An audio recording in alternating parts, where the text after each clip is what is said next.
Hello धुरंधरो, नमस्ते, राम राम। मैं हूं अमित चौधरी। स्वागत है आपके अपने YouTube channel Amit sir GK में। तो आज 17 सितंबर है और मोस्ट इंपोर्टेंट क्लास है डेली करंट का तहलका, जो कि प्रातः सुबह 6 बजे आपके सामने मैं प्रेजेंट कर देता हूं। अपने भाइयों के लिए, बहनों के लिए, जो भी पेपर की तैयारी कर रहा है उन सभी के लिए इंपॉर्टेंट क्लास हो जाती है मेरी एक डेली करंट का तहलका। ठीक है, तो आप सभी को पहले भी मैं बता दूं, जो भी बच्चा, जो भी भाई, जो भी बहन एसएससी से रिलेटेड या बैंक से रिलेटेड या फिर किसी एनडीए से रिलेटेड जो स्टेट विशेषता की जानकारी अपनी इस क्लास के अंतर्गत देता हूं, जो कि मोस्ट इंपोर्टेंट है आप सभी के लिए आने वाले एग्जाम के लिए। जैसे कि अब फिलहाल एसएससी से रिलेटेड जो ग्रुप डी का पेपर हुए थे उनके लिए इंपॉर्टेंट थी। ठीक है, और इंपॉर्टेंट है। ठीक है, आने वाले जैसे कि अभी सीजीएल के फॉर्म निकल रहे हैं उनके लिए भी इंपॉर्टेंट है। इन फ्यूचर में जो भी एग्जाम की आप तैयारी कर रहे हो उनके लिए इंपॉर्टेंट क्लास हो जाती है मेरी करंट डेली करंट का तहलका। ठीक है, और मैं बता दूं कि जीके से रिलेटेड आपको बिल्कुल फ्री ऑन यूट्यूब पर मैं पढ़ाता हूं। ठीक है, और मेरे द्वारा कराया गया बैच ऑन यूट्यूब पर पढ़ा है। ठीक है, बिल्कुल जीरो से हीरो बनाने का कार्य मैंने अपने इस चैनल के द्वारा शुरू किया है, जो कि मोस्ट इंपोर्टेंट है। फ्री शिक्षा अभियान मेरे थ्रू दिया जाएगा मेरे ही यूट्यूब चैनल से। ठीक है, निःशुल्क सेवा अपने भाइयों के लिए जीके से रिलेटेड है। ठीक है, तो शुरू करते हैं आज की क्लास, जो कि मोस्ट इंपोर्टेंट है अपने भाइयों के लिए। क्लास शुरू होने से पहले मैं सितंबर के महत्वपूर्ण दिवसों की सूची बताता हूं। 1 तारीख को आपको एनसीईआरटी डे था, 2 तारीख को विश्व नारियल दिवस था, और यहाँ पर लिख रखा है कि राष्ट्रीय गगनचुंबी इमारत दिवस, जो कि 3 सितंबर को मनाया जाता है। राष्ट्रीय पोषण सप्ताह 1 से 7 तारीख को बनाया गया था। फर्स्ट वीक में होता है, हर साल मनाया जाता है। शिक्षक दिवस 5 सितंबर को बनाया जाता है। राष्ट्रीय वन शहीद दिवस 11 सितंबर को बनाया जाता है। इसके बीच में 8 तारीख को लिटरेसी डे बनाया गया था। हिंदी दिवस को मैं प्रॉपर तरीके से बता चुका हूँ, 14 सितंबर को मनाया गया था। और 15 तारीख को इंजीनियर दिवस मैंने आपको प्रॉपर तरीके से बताया था। ठीक है, आज है सेवा दिवस। ये मोस्ट इंपोर्टेंट डे थे। ठीक है, आने वाली जो भी डेट होंगी उनको प्रॉपर तरीके से मैं बता चलूंगा। 16 सितंबर को जो कि मोस्ट इंपोर्टेंट था, उसके मैं क्वेश्चन लेकर आया हूँ। कौन सा डे था ये इसके मैं क्वेश्चन के अंतर्गत जिक्र करूंगा। ठीक है, तो शुरू करते हैं आज का फर्स्ट क्वेश्चन, जो कि मोस्ट इंपोर्टेंट होने वाला है मेरे भाइयों के लिए। किस व्यक्ति ने पेशेवर टेनिस से संन्यास की घोषणा की है? हालांकि ये टेनिस तो खेलेंगे पर लेकिन ग्रैंड स्लैम जो होते हैं उनमें भाग नहीं लेंगे। कौन? रोजर फेडरर साहब। ठीक है, ये किस देश से हैं? स्विट्जरलैंड से बिलोंग करते हैं। इंपोर्टेंट इनका मतलब सीजन रहा है अपने जीवन काल, पूरे काल को मैं अपने पॉइंट वाइज समझाता चलूंगा। कितने रिकॉर्ड, कहाँ क्या क्या रिकॉर्ड कर रखे हैं इन्होंने, कितने मतलब कुल मिलाकर अपने नाम जो भी ग्रैंड स्लैम किए हैं उनको प्रॉपर तरीके से बायोडाटा में लेकर आया हूं, जो कि मोस्ट इंपोर्टेंट है। स्विट्जरलैंड के मैं बता चुका हूं। इन्होंने अगले हफ्ते मतलब 23 सितंबर से 25 सितंबर 2022 तक लेबर कप 2022 के समापन के बाद पेशेवर टेनिस से संन्यास लेने का फैसला किया है। कौन? रोजर साहब ने। तो वे भविष्य में टेनिस खेलेंगे लेकिन ग्रैंड स्लैम से दूर रहेंगे। ठीक है, उन्होंने 24 साल में 1500 से ज्यादा मैच खेले। उन्होंने 20 ग्रैंड स्लैम खिताब जीते हैं, ये रिकॉर्ड अपने आप में। और 36 साल की उम्र की सबसे उम्रदराज एटीपी वर्ल्ड नंबर पर 1 पर बने हैं। ठीक है, उन्होंने 103 एटीपी एकल खिताब जीते हैं, ये भी रिकॉर्ड की बात है, जो अब तक के दूसरा सबसे अधिक खिताब है उन्होंने। अब आपको फर्स्ट पर कौन था ये इंपॉर्टेंट है क्वेश्चन। ठीक है, आपसे पूछ सकता है। उन्होंने 5 सीजन में नंबर 57 हासिल किए। उन्होंने ओपन एरा में सबसे अधिक ग्रैंड स्लैम स्टीम पुरुष एकल मुख्य मैच 369 जीते हैं, और जोकोविच ने 334, वहीं नडाल ने 313। ये मोस्ट इंपोर्टेंट प्लेयर है जिन्हों मैं नाम बोल रहा हूं, नोट कर लेना, और पीडीएफ में आपको शेयर कर दूंगा। वह मतलब रोजर साहब एक सीजन में 3 बार 2006, 7, 9 सभी 4 स्लैमों में फाइनल में पहुंचने वाले, 3 slam Wimbledon, Australia, US open में 5 या अधिक खिताब जीतने वाले एकमात्र खिलाड़ी हैं रोजर साहब। ठीक है, ये प्रॉपर तरीके से जो ग्रैंड स्लैम होते हैं इनमें नहीं खेलेंगे पर लेकिन वैसे टेनिस खेलेंगे। वह एक स्विट्जरलैंड मतलब पेशेवर टेनिस खिलाड़ी हैं। उन्होंने एसोसिएशन ऑफ टेनिस प्रोफेशनल द्वारा 310 सप्ताह के लिए विश्व नंबर का शतान, अब एक शतान दिया गया था, जिसमें लगातार जो रिकॉर्ड था 237 सप्ताह का था, पर इनका रिकॉर्ड नया निकल के आया 310 सप्ताह का। आपसे क्वेश्चन पूछ सकता है। ठीक है, तो इंपोर्टेंट क्वेश्चन था, इंपोर्टेंट क्लास थी मेरे भाइयों के लिए। ठीक है, इंग्लिश वाले बच्चों को मैं कन्वर्ट करके दे देता हूँ। नेक्स्ट क्वेश्चन पर चलते हैं। किस केंद्रीय मंत्री ने नवगठित व्यापार बोर्ड, न्यूली फॉर्मेड बोर्ड जो होता है ना, मतलब को की पहली बैठक की अध्यक्षता की है? इंपोर्टेंट क्वेश्चन है ये भी। पीयूष गोयल, राजनाथ सिंह, सुब्रमण्यम जयशंकर जी ने। तो ये पीयूष गोयल ने की है, केंद्रीय मंत्री हैं ये पीयूष गोयल साहब। आइए इनके बारे में प्रॉपर तरीके से मैं बता दूं कि व्यापार विकास और संवर्धन परिषद को व्यापार बोर्ड के साथ विलय करके नए व्यापार बोर्ड जिसको बीओटी का गठन किया गया है। मतलब व्यापार मंडल की बैठक में पहली बार 29 नए गैर सरकारी सदस्यों को आमंत्रित किया गया है इसके अंतर्गत, ठीक है, जो गठन हुआ है। तो नई विदेशी व्यापार नीति और घरेलू विनिर्माण और निर्यात को आगे ले जाने के लिए और तरीके बैठक से इस मुख्य एजेंडा इसका ये पर्पज यही है। और राज्यों के मंत्रियों ने अपने राज्य विशेष सुझाव दिए हैं। अंतर्राष्ट्रीय व्यापार को बढ़ावा देने के लिए केंद्र सरकार की पहल का समर्थन किया है। सभी राज्यों से आए हुए मंत्रियों ने, केंद्रीय मंत्री पीयूष गोयल ने घोषणा की कि पीएम मोदी 17 सितंबर मतलब आज के दिन पीएम मोदी का आज बर्थडे भी है, ठीक है। आज चीता को लेकर भी इंपॉर्टेंट एक क्लास में कर सकता हूँ विश्व अफेयर के अंतर्गत, जो आज के दिन मतलब पीएम मोदी के द्वारा मतलब पीएम मोदी को गिफ्ट किया जाए, जो नामिया से मैं प्रॉपर तरीके से चीता को करंट अफेयर में जिक्र कर चुका हूँ, ठीक है। कि 8,000 से कुछ दूरी से आ रहे नामिया का अफ्रीका का देश है ये, ठीक है। आपसे पूछ सकता है उसके बारे में प्रॉपर तरीके से करंट अफेयर में जिक्र कर चुका हूँ अपने भाइयों। तो आप अगर डेली मेरी करंट अफेयर ले रहे हो तो प्रॉपर तरीके से मैं हर करंट अफेयर के क्वेश्चन को आप प्रॉपर तरीके से पढ़ रहे होगे रिवीजन के टाइप में। व्यापार बोर्ड विदेशी व्यापार नीति संबंधित उद्योग सलाहकार में सलाह देता है, ये सभी चीजें इंपॉर्टेंट है, ठीक है मेरे भाइयों। नेक्स्ट चलते हैं नेक्स्ट क्वेश्चन पर। भारत ने किस देश को फाइनल में, इंपॉर्टेंट क्वेश्चन है, 4-0 से हराकर SAFF अंडर-17 चैंपियन का खिताब जीता है। तो नेपाल, ब्रिटेन, रूस, चीन, तो नेपाल को हरा करके हमारे भारत के अंडर-17 जो कप हो रहा था ये चैंपियनशिप जो हुई थी वो भी फुटबॉल के अंतर्गत, तो अपने भारत ने नेपाल को हरा दिया था, ठीक है। 4-0 के खिताब से इनको हराया। भारत ने श्रीलंका के कोलंबो में रेसकोर्स इंटरनेशनल स्टेडियम में नेपाल को हराकर खिताब नाम किया। भारत के लिए बॉबी सिंह, कौर सिंह, वनाल पेकोगोइट आने वाले भविष्य खिलाड़ी हैं फुटबॉल के अंतर्गत। भारत के इन्होंने एक एक गोल किया। भारत के कप्तान वनाल पेकोगोइट के टूर्नामेंट का मोस्ट वैल्यूएबल प्लेयर चुना गया, यहाँ से क्वेश्चन उठ सकता है। वहीं साहिल ने सर्वश्रेष्ठ गोलकीपर का पुरस्कार जीता। इससे पहले नेपाल ने टूर्नामेंट के ग्रुप लीग मैच में भारत को 3-1 से हरा दिया था, लेकिन भारत ने फाइनल में लठगाट दिया, ठीक है। सेफ अंडर-17 चैंपियन पुरुषों की अंडर-17 राष्ट्रीय टीमों के लिए एक अंतरराष्ट्रीय फुटबॉल प्रतियोगिता है। यह दक्षिण एशियाई फुटबॉल महासंघ द्वारा आयोजित किया जाता है। मतलब कि जो SAFF का मतलब है कि साउथर्न एशियन फुटबॉल फेडरेशन, यहाँ से भी आपसे फुल फॉर्म पूछ सकता है एग्जामिनर, ठीक है मेरे भाइयों। तो अंडर-17 अपना भारत जीत चुका है और अपोजिट में जो था रनर अप जो था नेपाल था, ठीक है मेरे भाइयों। तो अच्छी मार दी 4-0 से। नेक्स्ट क्वेश्चन, ओजोन परत के संरक्षण के लिए अंतरराष्ट्रीय दिवस, विश्व ओजोन दिवस किस दिन को मनाया जाता है, मैं प्रॉपर तरीके से बता रहा था। तो आज के दिन मतलब कल के दिन 16 सितंबर के दिन ये विश्व वर्ल्ड ओजोन डे बनाया गया था। इंपॉर्टेंट क्वेश्चन है। आइए थोड़ा मैं बता दूं, ओजोन परत के संरक्षण के लिए अंतरराष्ट्रीय दिवस या विश्व ओजोन दिवस को हर साल 16 सितंबर को मनाया जाता है, ठीक है। ओजोन परत के संरक्षण के लिए अब आपको बताना ओजोन परत किस मंडल पर पाई जाती है, ठीक है। ओजोन परत के संरक्षण के लिए अंतरराष्ट्रीय दिवस 2022 का विषय है मॉनिट्रियल प्रोटोकॉल एट द 35 पृथ्वी पर जीवन की रक्षा करने वाले वैश्विक सहयोग। ये विषय आ सकता है आपके एग्जाम के अंतर्गत, ठीक है। संयुक्त राष्ट्र महासभा ने 1994 में 16 सितंबर को ओजोन परत के संरक्षण के लिए अंतरराष्ट्रीय दिवस घोषित किया था।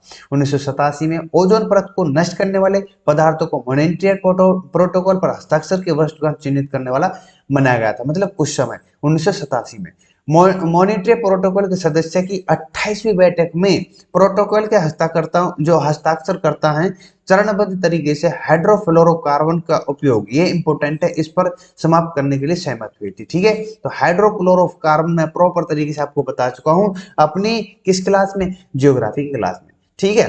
तो चलते हैं नेक्स्ट क्वेश्चन पर। थोड़ा सा और बता दूं कि ओजोन तो परत है, इसके शरण से मनुष्य जो अगर ओजोन परत न हो अपने किस मंडल पर, इन कमेंट मुझे बताना इस क्वेश्चन का आंसर। त्वचा में कैंसर के रोग अधिक मात्रा में मतलब निम्न प्रकार की बीमारियां लेकर के आ जाती है हमारे स्किन को लेकर के, ठीक है। ऑस्ट्रेलिया में ये स्किन कैंसर होने लगा था, ओजोन परत को मतलब गैप बन गया था। किस कारण बना था, कौन सी गैस थी, वे सभी चीजें मैंने डिस्कस कर चुका हूँ पहले भी। इन कमेंट मुझे बताना, आप भी तो कुछ सर्च करो इसके बारे में, ठीक है। तो इंग्लिश वाले बच्चों के लिए ये रहा। नेक्स्ट क्वेश्चन पर चलते हैं मेरे भाइयों। प्राकृतिक खेती मतलब नेचुरल फार्मिंग को बढ़ावा देने के लिए 2 दिवसीय कार्यक्रम में हरियाणा और किस राज्य के मुख्यमंत्री ने भाग लिया, इंपॉर्टेंट है हरियाणा वालों, ठीक है। अरे आज की ये करंट अफेयर आपके लिए। गुजरात के, महाराष्ट्र के, राजस्थान के, तेलंगाना, तो गुजरात के भी सीएम थे और हरियाणा के खट्टर साहब थे। ठीक है, तो ये कार्यक्रम जो था 15 सितंबर से हरियाणा के गुरुकुल कुरुक्षेत्र में आयोजित किया गया था और हरियाणा के मुख्यमंत्री खट्टर साहब, गुजरात के भूपेंद्र पटेल, दोनों राज्यों के कृषि विभाग को शीर्ष अधिकारियों के साथ 16 सितंबर के गुरुकुल कुरुक्षेत्र में कार्यक्रम में शामिल हुए थे। ठीक है, इन दोनों 2 दिनों में प्रतिभागियों ने हरियाणा के गुरुकुल कुरुक्षेत्र के गांव केथला के पास 200 एकड़ में हो रही प्राकृतिक गैस खेती, नेचुरल फार्मिंग का भी अवलोकन किया। ठीक है, तो आप हरियाणा वालों के लिए, गुजरात वालों के लिए इंपॉर्टेंट क्लास है। ठीक है, मतलब क्वेश्चन भी इंपॉर्टेंट है। ठीक है, तो आपसे पूछ सकता है, मैंने प्रॉपर तरीके से बता दिया। वहीं मैं बता दूं प्राकृतिक खेती क्या है। इसे जापान में मासानोवा फुकुओका और मोकोचिक ओकाडा द्वारा विकसित किया गया था। इसे ई नॉर्थिंग फार्मिंग में वर्णित किया गया है। ठीक है, इस प्रकार की खेती में मिट्टी में उर्वरक नहीं मिलाया जाता, सूक्ष्म जीवों केंचुओं को मिट्टी की सतह पर कार्बनिक पदार्थ विघटित करने के लिए प्रोत्साहित किया जाता है। ये जो केंचुआ होता है ये मिट्टी का मित्र होता है। ठीक है, मृदा का मित्र कहलाता है। ठीक है, प्राकृतिक खेती जैविक खेती से अलग है, जिसमें भारी स्रोतों में जैविक खाद डाली जाती है। आपको प्रॉपर तरीके दिख रहे हैं धान लगाते हुए मेरे किसान भाई। ठीक है, नेक्स्ट क्वेश्चन पर चलते हैं। इनसाइट 2022 हरित और स्वास्थ्य परिवहन के लिए सतत और अभिनव वित्त पर अंतरराष्ट्रीय सम्मेलन किस शहर में आयोजित किया गया है? इंपोर्टेंट क्वेश्चन है। ठीक है, नई दिल्ली में, चंडीगढ़ में, पांडुचेरी में, लक्षद्वीप। तो ये नई दिल्ली में आयोजित किया है इनसाइट 2022। ठीक है, इसके बारे में बता दूं कि विभिन्न पहलुओं की चर्चा के लिए 15 से 16 सितंबर 2022 को 2 दिवसीय अंतरराष्ट्रीय सम्मेलन आयोजित किया गया था। ठीक है, कल ही खत्म हुआ था। तो जो CSL है ने शक्ति फाउंडेशन द्वारा समर्थित WLRI इंडिया के साथ समझौता सम्मेलन की आयोजन किया। ठीक है, किसने? CSL ने, शक्ति फाउंडेशन जो है उसके द्वारा समर्पित WRI इंडिया के साथ साझेदारी की। ठीक है, 2022 इनका मतलब मुख्य जो उद्देश्य है, मुख्य जो बातें हैं, 2020 से और 30 के बीच में भारत को ईवी ट्रांजिशन के लिए वाहनों, ईवी आपूर्ति उपकरण, बैटरी और उनके प्रतिस्पर्धा के लिए INR रिपोर्ट बता रहा हूँ 19.7 लाख करोड़ मतलब कि 249 बिलियन अमेरिकी डॉलर की आवश्यकता होने का अनुमान है। वहीं मैं बता दूं 2030 में ये बढ़कर के ये इसकी जो वित्तीय बाजार है INR 3.7 लाख करोड़ मतलब कि $, होगा 46.82 बिलियन तक पहुंच जाने का अनुमान है। ठीक है, तो इसको लेकर ये पहल शुरू की गई है। और जो CSL है ये हाल ही में ग्रैंड चैलेंज प्रोग्राम के तहत 5 राज्यों में 5,450 मतलब बसों को, ई बस मतलब इलेक्ट्रिक बस को एक टेंडर पूरा कर रहा है। इंपोर्टेंट क्वेश्चन मैं पहले भी बता चुका हूं इसके बारे में। ठीक है, जो कन्वेंशन एनर्जी सर्विस लिमिटेड ये है एनर्जी एफिशिएंसी सर्विस लिमिटेड की 100% स्वामित्व वाली सहायक कंपनी है।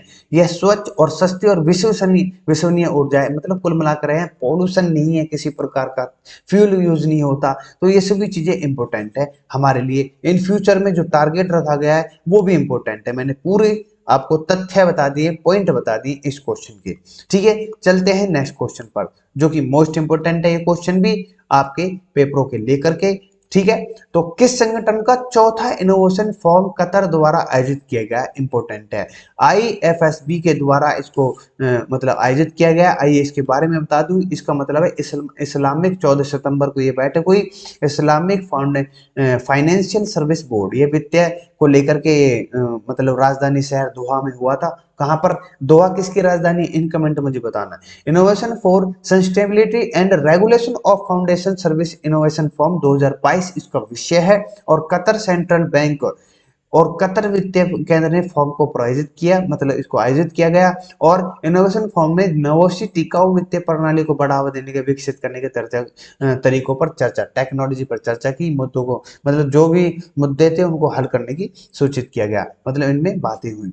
जो ये इस्लामिक फाउंडेशन है इनोवेशन फॉर नियामकों, नीति निर्माताओं, इस्लामी वित्तीय सेवा संस्थाओं और शैक्षणिक अनुसंधान संस्थाओं, वित्तीय सेवा प्रदाताओं, कानून चिकित्सकों, सरिया सलाहकारों आदि को लक्षित रखा गया है। इनको सभी चीजें इंपॉर्टेंट है। जो भी इनमें मतलब मुद्दे उठे, जो भी जिस जिस चीज की चर्चा होनी थी वो आपको प्रॉपर तरीके से मैंने नीचे दे दी है। ठीक है, अब मैं बता दूं इस्लामी वित्तीय सेवा बोर्ड क्या है। यह एक अंतरराष्ट्रीय मानक सेटिंग संगठन है जो इस्लामी वित्तीय सेवा का उद्योग को सुदृढ़ता और स्थिरता को बढ़ावा देता है। यह उद्योग के लिए वैश्विक विवेकपूर्ण मानकों और मार्गदर्शन सिद्धांतों को जारी करता है। ठीक है, जिसे व्यापक रूप से बैंकिंग, पूंजी बाजार और बीमा क्षेत्रों को शामिल करने के लिए परिभाषित किया गया है। ठीक है, कतर वित्तीय केंद्र क्या है? यह दोहा में स्थित एक व्यवसाय और वित्तीय केंद्र है। यह फर्मों को कतर क्षेत्र में व्यापार करने के लिए उत्कृष्ट मंच प्रदान करता है। कौन? कतर वित्तीय केंद्र। कुल मिलाकर ये है वही फाइनेंस की बात है। ठीक है, दोनों ही जो संगठन है आपस में एक वित्तीय को लेकर के चर्चा कर रहे हैं। ठीक है, इंपोर्टेंट था।